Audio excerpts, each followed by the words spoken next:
प्रेम से बोला शंकर भगवान की जय। प्रेम से बोला पार्वती मैया की जय। कार्तिक गणेश दोनों भैया की जय। प्रेम से बोला सच्चे दरबार की जय। हर हर महादेव।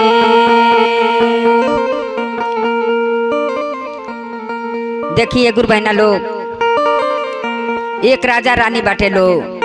वो राजा रानी के धन तो बहुत बा, लेकिन उनका एक लड़का ने खेलो बाज बाजिन बाड़ी। वो बाजिन बाड़ी ले बहुत उनका लगे बाकी घमंड बा। कौन चीज के घमंड बा?